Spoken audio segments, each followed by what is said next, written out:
So now we're going to look at what happens if we have intersections outside of the circle. Okay? I don't know why it's doing that. I told you, our time is apparently limited. Okay? All right, so we have three different cases that we kind of really want to look at, okay? When we have an intersection outside of the circle. Okay?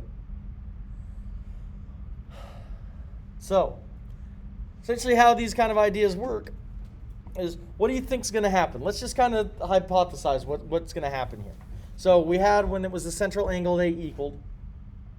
We had when they intersected on the circle, it was exactly half.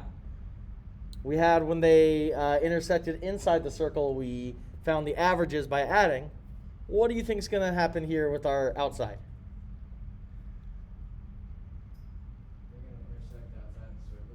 All right, they intersect outside the circle. Yep, those are the angles that we're talking about. What's going to happen? How do I find the measure of those angles, maybe? And how do they relate to their intercepted arcs?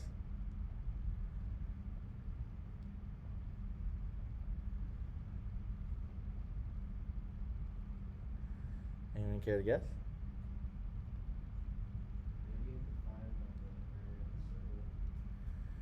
It's not a bad guess. All right, but again, we're not dealing with necessarily the inside. We're talking more about the outsides of it. Right? Because again, like if you think about the angles that we had before, none of them really dealt with like the area part of it. They always dealt with the intercepted arcs. Okay?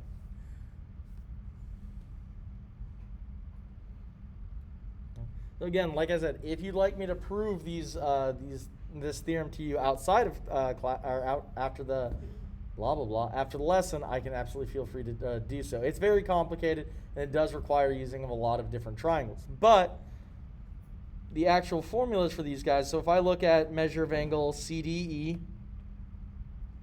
oops, why does that look terrible? What?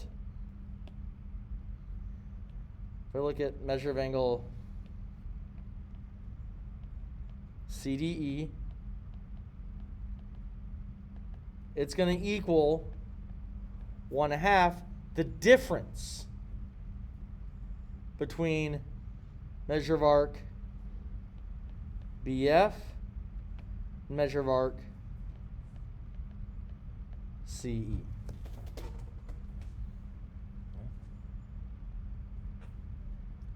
Now again, we don't know what, I mean, we can look at this and assume that BF is obviously the larger one, okay?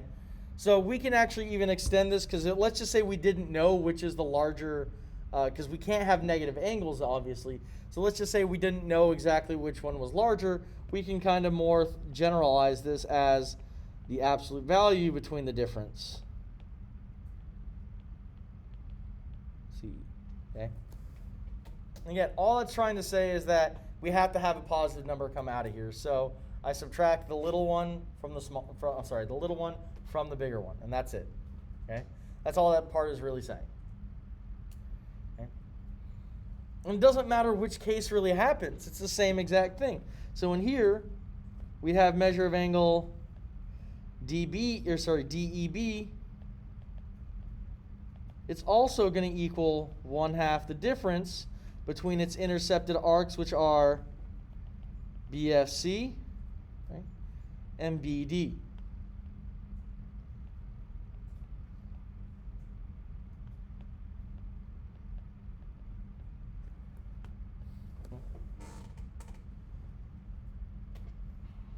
And likewise, even if we have two tangents, right, they technically just kind of all touch at two different points on the circle, right? But it's still going to be true. So the nice thing about when there's two tangents, right, is I know that the measure of angle C, we'll just call it C in this case, is going to equal the difference between measure of arc BED and measure of arc BD. Okay. So the nice thing about tangents is I know that BED and BD right? They add up to be 360, but the question is it's the difference between them. So it's the average of the difference. Does that make sense? Okay.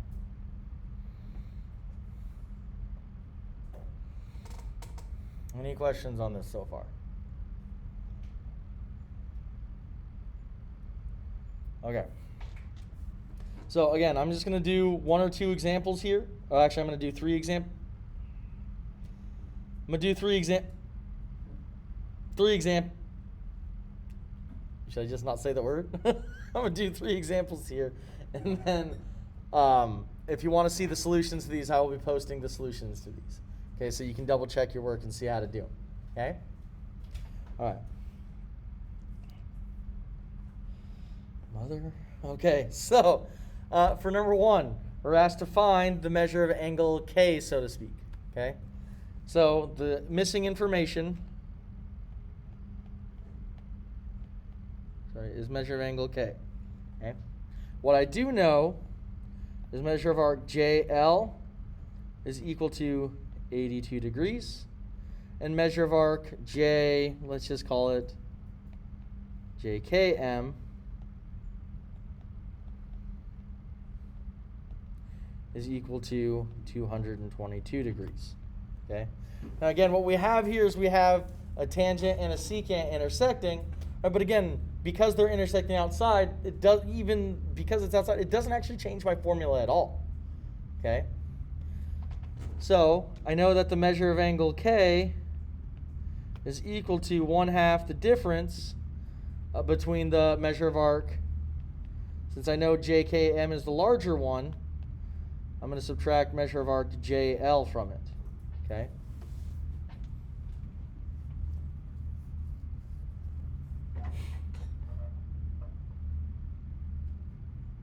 So, since measure of angle K is the one I don't know, I'm now just going to substitute in the values that I know. So I know JKM is 222 degrees.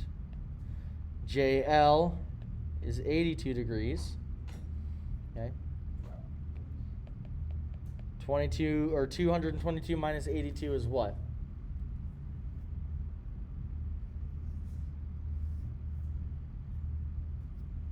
$222 minus 82 is what?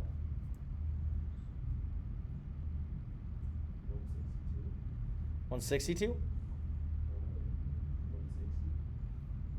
160. Wait, is that right? 40? Hold on, I don't think that's right. It's 140. I think it's 140. Pretty sure it's 140. Yeah. Yep, it is 140. Ah!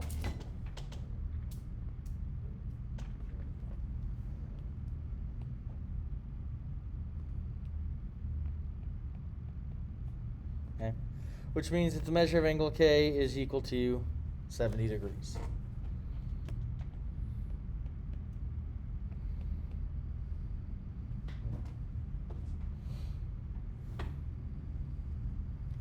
Any questions? Try measurement or number 2, where we have now two secants which intersect. Okay. This is going to be a fun day. So, measure of angle M, right, is the angle that I'm missing. Okay. But I know that measure of arc LN, right, is equal to 65 degrees. And I know a measure of arc KR. Why did I just put an angle sign? Uh-oh.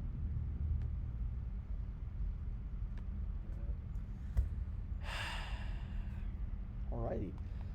Measure of arc, KR, is equal to 125 degrees. Okay? So applying, since I know that it intersects outside, I know that the measure of angle M is equal to 1/2 the difference between measure of arc KR, since I know that that one's the bigger one, minus measure of arc LN. So measure of angle M is equal to 1/2 125 minus 65, which is equal to 1/2 what? 60. 60. So measure of angle M is equal to 30 degrees.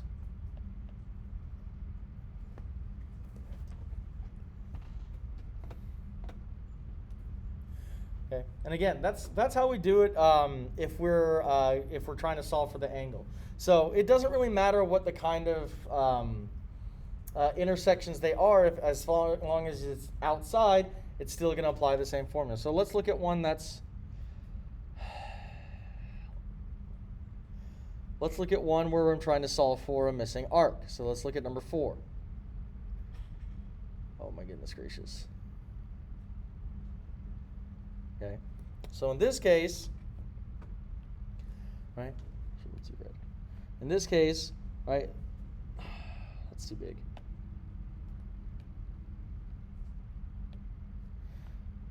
So what we're missing is the measure of angle WT, or sorry, measure of arc WT. So that's what we're trying to find. Okay.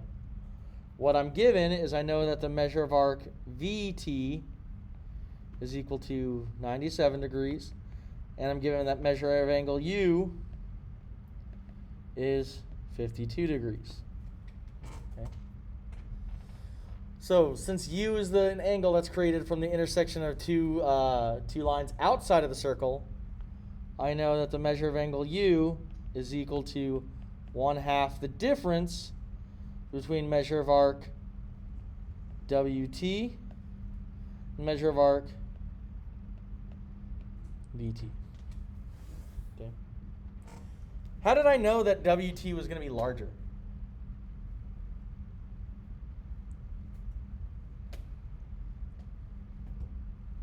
How did I know?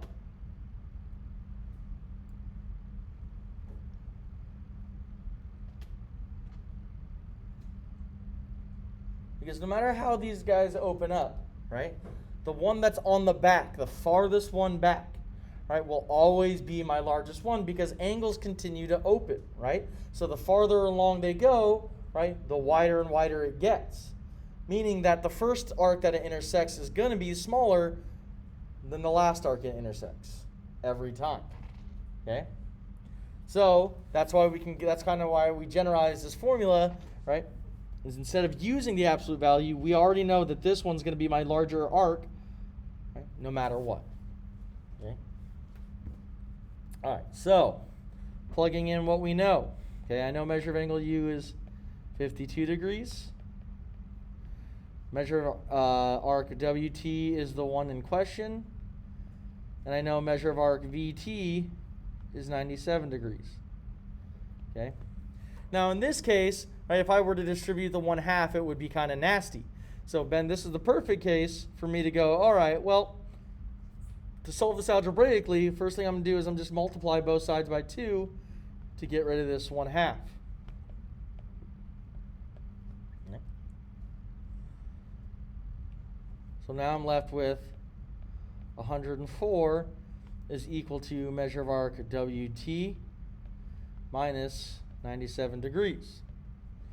So all I have to do is add 97 to both sides, and I get measure of arc WT is equal to what? What is it? 201. Yep. 201 degrees. Now again, when we're just solving for the angle, there's really not much to kind of check.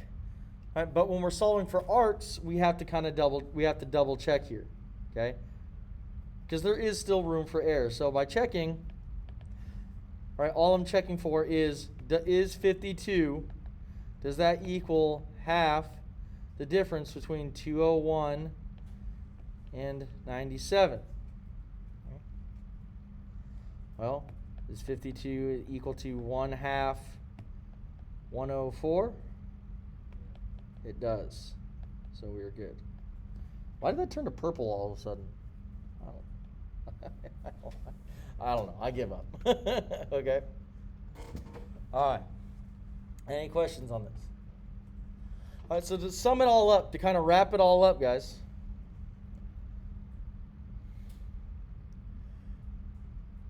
On these little notes, this is kind of a little cheat sheet, so to speak. Okay? So, interior angles. Okay? If they intersect on the inside of the circle, they create a plus sign. Think about it in terms of the average of the intercepted arcs. So I add the two arcs together and then divide by 2. Okay?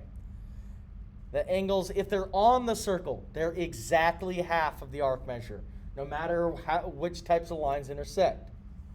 If they're exterior angles, right, they're half of the difference between the arc measures, no matter what kind of angles they're created. And then if they're central angles, they're always equal arc measure.